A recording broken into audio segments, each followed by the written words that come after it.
My self Sachin Mishra, chemistry faculty from Disha academy Jalgaon. आज अपन बेटा बात करने वाले हैं पीरियोडिक प्रॉपर्टी। आपको याद होगा हमने लास्ट लेक्चर में पीरियोडिक प्रॉपर्टी के कुछ बेसिक आइडिया आपको दिया था।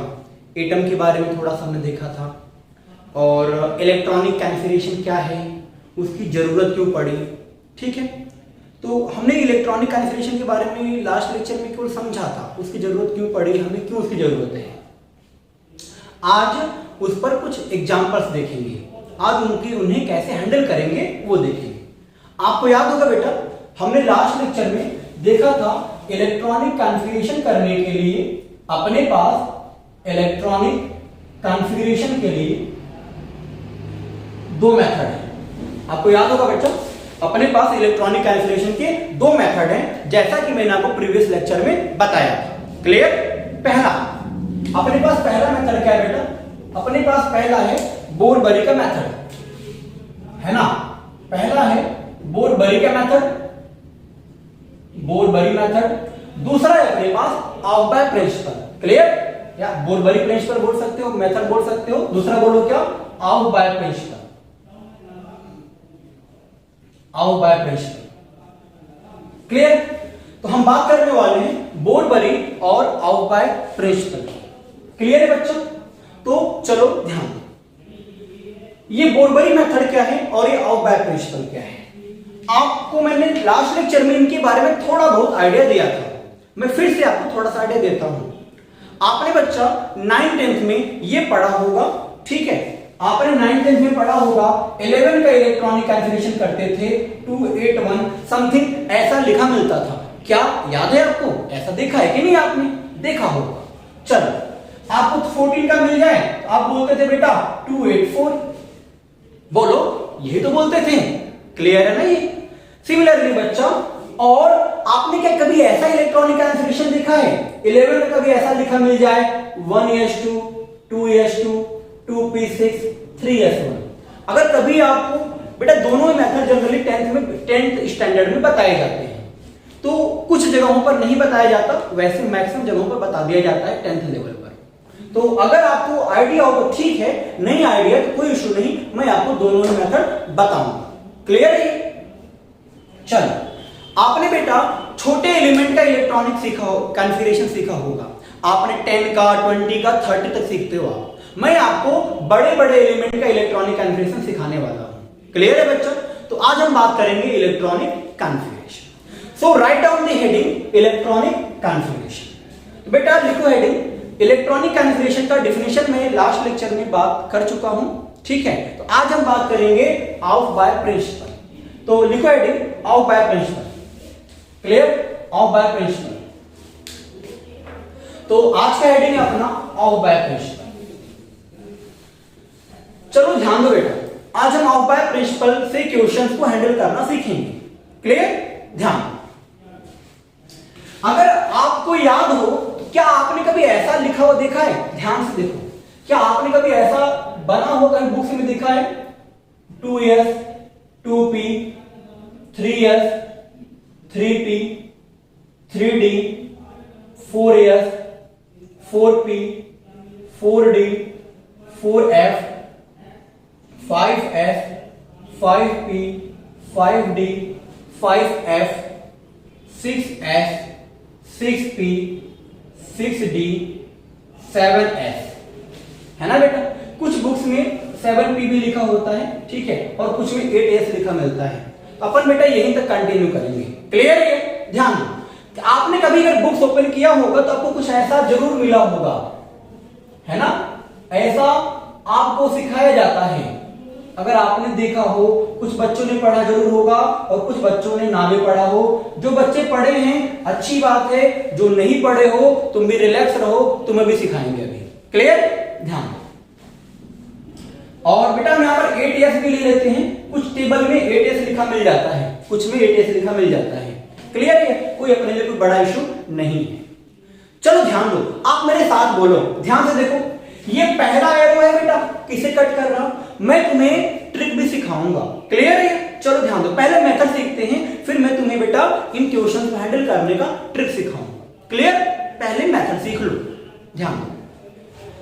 तो देखो बेटा पहले बताओ ये एरो किसे कट कर रहा, ध्यान से देखो, पहला एरो किसे कट कर रहा बेटा 1s को, पहला एरो बच्चा 1s को, दूसरा एरो कहां कट कर रहा बेटा 2s को, है कि नहीं, पहला एरो 1s को, दूसरा एरो 2s को, ध्यान से देखते चलो, दूसरा एरो बेटा 2s को, तीसरा देखो कहां कट कर रहा 2p फिर 3s, मेरे साथ साथ बोलते रहो, पहले बोलो 1s फिर बोलो 2s, नहीं पहले बेटा 1s को फिर 2s को फिर 2p और 3s, बस एरो एरो एरो फॉलो करो, फिर बोलो 2p और 3s,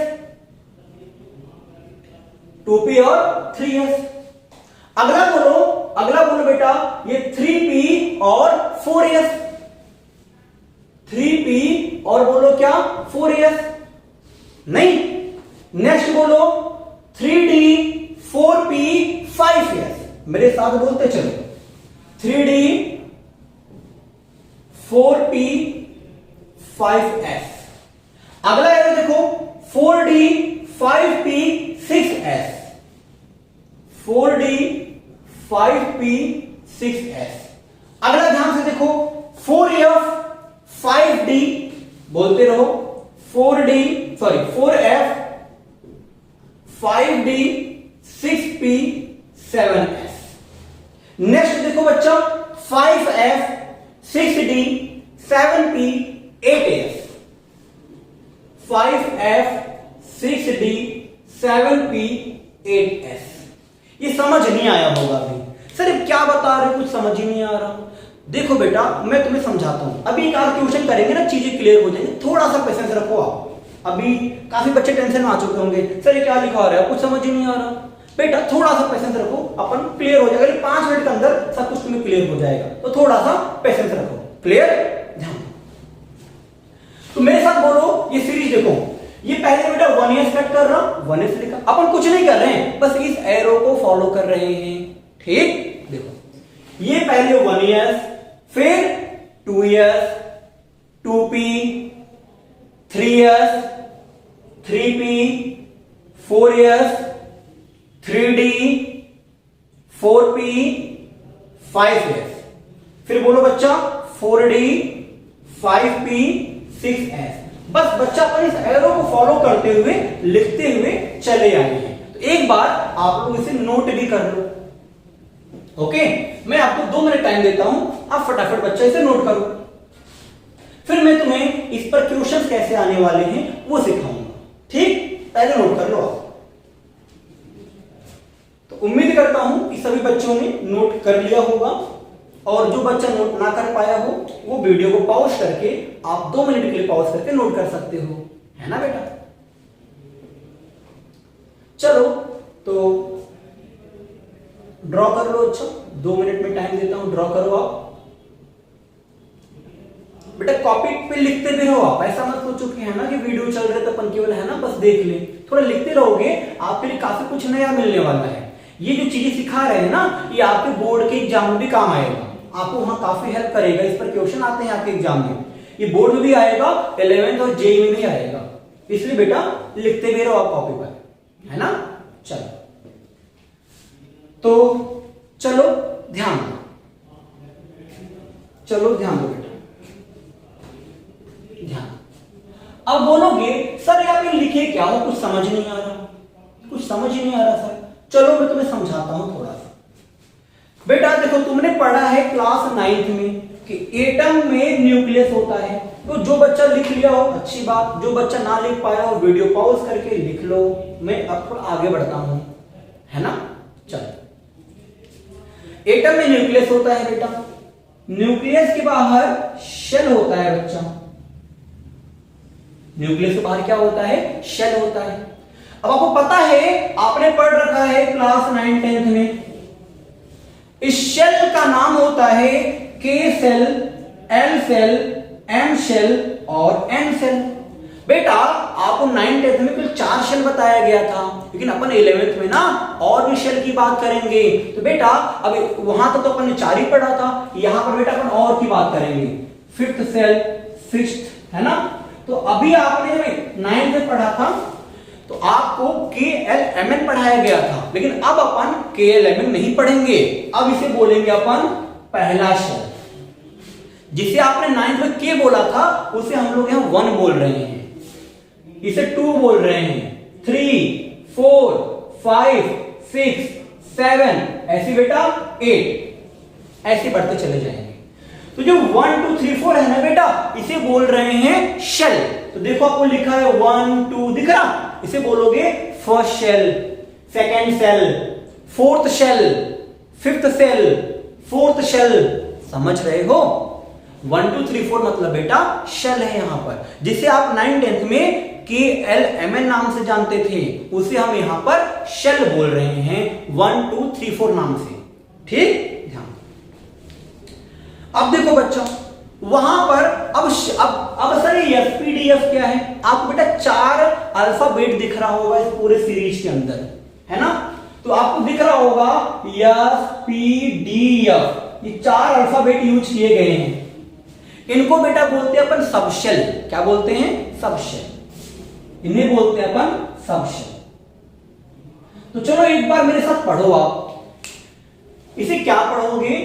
फोर्थ शेल का P सबशेल। 4P को पढ़ोगे बेटा फोर्थ शेल का P सबशेल। ऐसे 3S को पढ़ोगे थर्ड शेल का S सबशेल। 5P को पढ़ोगे फिफ्थ शेल का P सबशेल। 7S को पढ़ोगे 7th शेल का S सबशेल। पढ़ने आ गया? एक बार आप बताओ क्या पढ़ोगे इसे? क्या पढ़ोगे? बोलो, है ना? उम्मीद करता हूं सबने पढ़ लिया होगा। इसे क्या पढ़ोगे? सेकंड सेल का S सबशेल। इसे क्या पढ़ोगे बच्चों?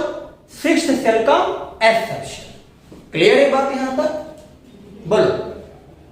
चल तो हम आगे बढ़ते हैं। डन हो गया यहां तक? ध्यान दो बच्चों।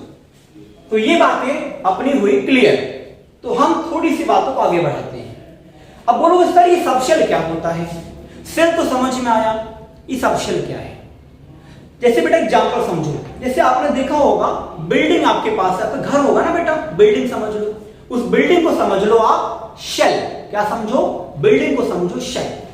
बिल्डिंग है शेल। आपने देखा है आपकी बिल्डिंग के अंदर बेटा रूम्स हैं, कमरे हैं, रूम्स है ना बेटा, उन रूम्स को समझो सबशेल। तो बेटा ऐसे ही 1 2 3 4 बिल्डिंग है, उसके अंदर शेल सबशेल होते हैं। बिल्डिंग के अंदर क्या होता है? रूम्स होते हैं। सिमिलरली बेटा शेल के अंदर होता है सबशेल। शेल का मतलब बिल्डिंग, सबशेल का मतलब रूम्स। बिल्डिंग के अंदर कमरे होते हैं, कमरे के अंदर बेटा बेड होते हैं और बेड पर आप होते हो। क्लियर? तो सिमिलरली एटम के अंदर क्या होता है बेटा? एटम के अंदर होता है तुम्हारा, एटम के अंदर होता है शेल, मतलब न्यूक्लियस। न्यूक्लियस के बाहर होता है शेल। सेल के अंदर बेटा होता है सबशेल। जैसे हमने बोला ना बिल्डिंग समझ लो, सेल का मतलब समझ लो बिल्डिंग। सेल का मतलब क्या समझ लो? बिल्डिंग। और बिल्डिंग के अंदर क्या होते हैं? रूम्स होते हैं। तो बेटा सबशेल का मतलब समझ लो रूम्स, है ना? जैसे बिल्डिंग के अंदर रूम होते हैं, ऐसे सेल के अंदर क्या होता है? सबशेल। अब बताओ रूम्स के अंदर क्या होते हैं? बेड होते हैं, बेड होते हैं, है ना? तो बेटा रूम्स के अंदर क्या होता है? बेड होता है। तो ऐसे ही सबशेल के अंदर ऑर्बिटल होता है। दिमाग में पिक्चर बन रहा? क्या बन रहा बेटा अपने पास? शेल होगा, उसके अंदर सबशेल होगा, सबशेल के अंदर ऑर्बिटल होगा। क्लियर? जैसे बिल्डिंग के अंदर रूम है, रूम्स के अंदर बेड है, तो बेटा बेड का मतलब समझ लो यहां ऑर्बिटल। क्लियर? और बेड पर कौन होता है? आप होते हो। आप खुद को समझ लो इलेक्ट्रॉन। बेटा आप है ना, उसके अंदर क्या होता है? इलेक्ट्रॉन। उसके अंदर कौन होता है बेटा? आप लोग होते हो, है ना? तो बिल्डिंग के अंदर रूम, रूम के अंदर बेड, बेड पर होते हो आप। सिमिलरली बेटा शेल के अंदर सबशेल, सबशेल के अंदर ऑर्बिटल और ऑर्बिटल पर होते हो आप। आपका मतलब इलेक्ट्रॉन। अब बताओ क्या बिल्डिंग चल सकती है? नहीं चल सकती। ऐसी बेटा शेल भी नहीं चल सकता। क्या रूम चल सकता है? नहीं चल सकती। ऐसी बेटा सबशेल में कोई मूवमेंट नहीं होता। बेड नो मूवमेंट, ऑर्बिटल बेटा नो मूवमेंट। आप चल सकते हो, आप बेटा एक रूम से दूसरे रूम में जा सकते हो। ऐसे बेटा इलेक्ट्रॉन होते हैं, ये एक ऑर्बिटल से दूसरे ऑर्बिटल में जाते हैं। आप एक बेड से दूसरे बेड पर जाते हो, है ना, ये बेड अच्छा नहीं लगा दूसरे चले जाएंगे, ये रूम अच्छा नहीं लगा दूसरे रूम में चले जाएंगे। बेटा ऐसे इलेक्ट्रॉन होते हैं, वो एक ऑर्बिटल से दूसरे ऑर्बिटल जाते हैं, वो एक सबशेल से दूसरे सबशेल ट्रांसफर होते हैं। समझ गए? जैसे आप मूव करते हो, ये रूम अच्छा नहीं रहा अगले में जाएंगे, वो बेड अच्छा नहीं रहा दूसरे पर जाएंगे। तो बेटा इलेक्ट्रॉन भी है, ये ऑर्बिटल अच्छा नहीं लगा, कुछ एनर्जी का डिफरेंस आया तो दूसरे ऑर्बिटल में चला जाएगा। बात समझ रहे हो? नहीं? डन यहां पर? चलो, तो सिमिलरली बेटा आप मूवमेंट करते हो अपने घर के अंदर, आपका मूवमेंट होता है, बेड थोड़ी मूव करता है, रूम थोड़ी मूव करता है, बिल्डिंग थोड़ी मूव करती है। सिमिलरली एटम के अंदर बच्चा शेल मूव नहीं करता, सबशेल भी मूव नहीं करता, ऑर्बिटल भी मूव नहीं करता, कौन करता है बेटा? इलेक्ट्रॉन। उम्मीद करता हूं यहां तक समझ गए हो। क्लियर? चलो तो आगे बढ़ते हैं, चलो तो आगे बढ़ते हैं, ध्यान दो। अब बोलोगे सर आप ये बात बताओ, अगर जैसे हर एक रूम होता है हमारे बिल्डिंग के अंदर, हर एक रूम की कैपेसिटी होती है ना सर छोटा रूम होगा उसमें कम लोग आ पाते हैं, बड़ा रूम होगा ज्यादा लोग आ पाते हैं। सर आपने बोला रूम का मतलब सबशेल, सर सबशेल की भी कोई कैपेसिटी होगी ना कि उसमें कितने इलेक्ट्रॉन आ सकते हैं। तो बेटा हर सबशेल की एक कैपेसिटी होती है। बेटा सबशेल कौन है यहां पर? बेटा सेल का मतलब क्या? 1 2 3 4, ये जो लिखा है 1 2 3 4 बेटा ये क्या है? शेल है। सबशेल का मतलब बेटा SPDF, देखो लिखा है ना SPDF। अब बोलोगे सर ऑर्बिटल का मतलब क्या है? तो बच्चा मैं तुम्हें ऑर्बिटल के बारे में आगे सिखाऊंगा, अभी उस पर हम नहीं जाएंगे। क्लियर? अभी वो थोड़ा सा डीप नॉलेज की बात है, हम आगे सिखाएंगे। अभी इस पॉइंट को इग्नोर करो, बस जानते रहो ऑर्बिटल भी होता है। तो बेटा बात आती है सर रूम की कैपेसिटी होती है, तो बेटा ऐसे ही सबशेल की भी कैपेसिटी होती है। किस सबशेल में किस रूम में कितने लोग आएंगे डिपेंड करता है रूम के साइज पर। तो बेटा ऐसे ही किस सबशेल में कितने इलेक्ट्रॉन आएंगे वो डिपेंड करेगा सबशेल के साइज पर। तो बेटा आप एक बात याद रखोगे कि जो यह सबशेल है ना इसमें 2 इलेक्ट्रॉन आते हैं। एस में कितने आते हैं? 2 इलेक्ट्रॉन। पी में बेटा 6 इलेक्ट्रॉन आते हैं, डी में बच्चा 10 इलेक्ट्रॉन आते हैं और एफ में 14 इलेक्ट्रॉन आते हैं। तो ये बात आप नोट डाउन कर लो। एस में 2 इलेक्ट्रॉन, पी में 6 इलेक्ट्रॉन, डी में 10 इलेक्ट्रॉन, एफ में 14 इलेक्ट्रॉन। चलो हम आपको कुछ क्वेश्चन करके सिखाते हैं, ठीक? उम्मीद करता हूं सबने नोट कर लिया होगा। अब हम आगे बढ़ते हैं। तो चलो अब बोलोगे सर आप कब से पढ़ाए जा रहे हो इलेक्ट्रॉनिक कॉन्फ़िगरेशन, क्वेश्चन तो एक भी नहीं आया अभी तक, कुछ समझ नहीं आ रहा सर, कुछ एग्जांपल करके दिखाओ। तो चल बच्चा हम तुम्हें कुछ एग्जांपल करके दिखाते हैं। तो चलो ध्यान दो, जैसे मैं आपको बोलूं बेटा 21 का इलेक्ट्रॉनिक कॉन्फ़िगरेशन करो, तो कुछ मत करो बेटा, पहले इस सीरीज को लिख लो, ठीक? चलो आप मेरे साथ सीरीज को लिखो, बोलो क्या है? अब बोलो पहले बेटा 1s, फिर 2s, 2p, 3s, 3p, 4s, 3d। अब आगे बेटा हमें जरूरत पड़ी तो लिख लेंगे, इसके आगे में जरूरत पड़ने वाली नहीं है। अब आप मुझे बताओ करना 21 का है, यस में कितने इलेक्ट्रॉन बेटा? 2 इलेक्ट्रॉन। बेटा यस का मतलब 2 इलेक्ट्रॉन, जो लिखा है बस फॉलो करो। यस का मतलब बेटा 2 इलेक्ट्रॉन, पी का मतलब 6 इलेक्ट्रॉन, डी का 10, एफ का 14। ये यस है ना बेटा, तो यस में कितने इलेक्ट्रॉन? 2 इलेक्ट्रॉन। पी में बेटा बोलो 6 इलेक्ट्रॉन, एफ में बच्चा 2 इलेक्ट्रॉन, पी में 6 इलेक्ट्रॉन, एफ में 2 इलेक्ट्रॉन। चलो काउंट करो कितना हुआ? 2 2 4 6 10 12 18 20 हो गए 20। अपने को चाहिए कितना? 21। कितने कम है बेटा? 1 इलेक्ट्रॉन कम है। अब बोलोगे सर आपने तो बताया डी में 10 इलेक्ट्रॉन फिल करते हैं, तो बेटा बैंक में तो आप करोड़ जमा कर सकते हो, लेकिन अगर आपके जेब में 100 रुपए हैं तो आप 100 रुपए ही जमा करोगे ना। सिमिलरली बेटा डी में आप 10 इलेक्ट्रॉन फिल कर सकते हो मैक्सिमम, लेकिन हमारे पास 1 इलेक्ट्रॉन बचा है, तो एक ही इलेक्ट्रॉन फिल करेंगे? नहीं। तो बोलो क्या हो गया? 3d1। श्योर? मैं फिर से रिपीट करूं, पहले कुछ नहीं किया बेटा, मैंने सीरीज को उतार लिया। अब आप बोलोगे सर पूरा क्यों नहीं उतारा, हमें कैसे पता यहीं तक उतारना है? तो बेटा धीरे धीरे तुम भी सीख जाओगे। हमें पता है कि इतनी सी ऊपर जरूरत पड़ने वाली नहीं है। अभी आप शुरू कर रहे हो तो आपको थोड़ा सा दिक्कत होगा, आप थोड़ा ज्यादा लिख लो। जब प्रैक्टिस कर लोगे तो आपको भी अंदाजा लग जाएगा हमें कहां तक लिखना चाहिए। क्लियर? धीरे धीरे प्रैक्टिस आपकी हो जाएगी। तो बोलो यस का मतलब 2, एस का मतलब बच्चा 2, पी का मतलब 6, एस का मतलब 2, पी का मतलब 6, एस का मतलब 2, डी बोलो 2 2 4 10 12 18 20, 1 रिमेनिंग था बेटा, 1 फिल कर दिया, हो गया 21। डन। मैं आपको कुछ एग्जांपल और कराता हूं, चलो ध्यान दो।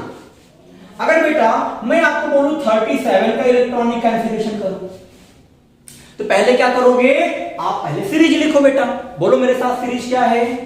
1s 2s 2p 3s 3p 4s 3d 4p 5s 4d। हमें इससे ज्यादा जरूरत नहीं पड़ेगी, जरूरत पड़ेगा तो हम लिख लेंगे बच्चा। ठीक है, चलो तो ध्यान देखो। अब आप मुझे बताओ बेटा यस का मतलब कितने इलेक्ट्रॉन? 2 इलेक्ट्रॉन। अभी लिखा है बेटा, कितने करना? 37। ध्यान देना 37 से ज्यादा ना होने पाए, ध्यान दो। यस का मतलब बेटा 2 इलेक्ट्रॉन, पी का मतलब 6 इलेक्ट्रॉन, एस का मतलब बेटा 2 इलेक्ट्रॉन, पी का मतलब 6 इलेक्ट्रॉन, एस का मतलब 2 इलेक्ट्रॉन, डी का मतलब 10 इलेक्ट्रॉन, पी का मतलब 6 इलेक्ट्रॉन। चलो सम करो, कितना हुआ बेटा? 2 2 4 6 10 12 18 20 30 36। कितने बच गए? 1 बच गया। तो बेटा क्या कर दो? यहां 1 फिल कर दो। अब बोलोगे सर यस में तो 2 इलेक्ट्रॉन होता है, लेकिन बेटा 2 होता है, बचा अपने पास तो 1 ही है ना, 1 ही तो फिल करेंगे। ठीक है, तो लिख लो इसे, नोट करो फटाफट इसे।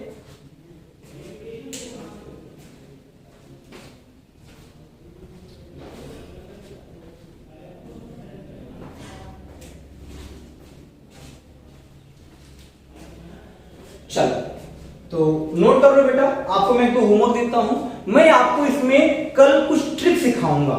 मैं कल बेटा आपको कुछ ट्रिक सिखाऊंगा, इन क्वेश्चन को अपन कैसे और आसानी से हैंडल कर सकते हैं। आज तो मेथड सिखाया है ना, अपन नेक्स्ट लेक्चर में इस पर कुछ ट्रिक सीखेंगे। ओके बेटा, ठीक है। कल हम इसी क्वेश्चन बेटा देखेंगे। देखो बेटा मैं आपको इलेक्ट्रॉनिक कॉन्फ़िगरेशन करने के 4 मेथड सिखाऊंगा। क्लियर? 4 मेथड, जिसमें ये पहला मेथड रहा। जब चौथा मेथड सिखाऊंगा ना तो आप बेटा उंगलियों पे कैलकुलेशन करोगे, है ना। मैं कोई टर्मिनल नंबर बोलूंगा, आप उंगलियों पे आंसर दोगे। क्लियर है? तो अभी ये पहला मेथड था, फिर दूसरा सिखाऊंगा, तीसरा सिखाऊंगा, लास्ट वाला सबसे आसान मेथड होगा, जहां हमें पेन की जरूरत नहीं पड़ने वाली, अपन उंगलियों पे कैलकुलेशन करेंगे। क्लियर है? बिना पेन के आंसर देंगे। ठीक, तो इसे नोट कर लो और एक आध होमवर्क लिख लो। आप एक आध होमवर्क लिख लो। 27 का करके लाना है आपको, ठीक है। 32 का करके लाना है, ये आपको होमवर्क है। कल हम नेक्स्ट लेक्चर में आपको कुछ नए ट्रिक सिखाएंगे, जिससे इन्हीं क्वेश्चन को, है ना। अब कुछ बच्चे टेंशन में होंगे, कुछ बच्चे टेंशन में होंगे, सर इतना बड़ा सीरीज में याद कैसे होगा, उतना बड़ा चार्ट बनाए कैसे। तो चिंता ना करो, नेक्स्ट लेक्चर में हम आपको ये चार्ट, है ना, यही याद करवा देंगे। अभी आप नोट कर लो, कल अगले लेक्चर में अपन बिना पेन उठाए चार्ट लिखेंगे, बिना ड्रॉ किए सीधा लिखेंगे अपन। क्लियर है ये? ठीक है, फिर मिलते हैं नेक्स्ट लेक्चर में। तब तक बेटा स्वस्थ रहो, मस्त रहो और बेस्ट रहो। ठीक है।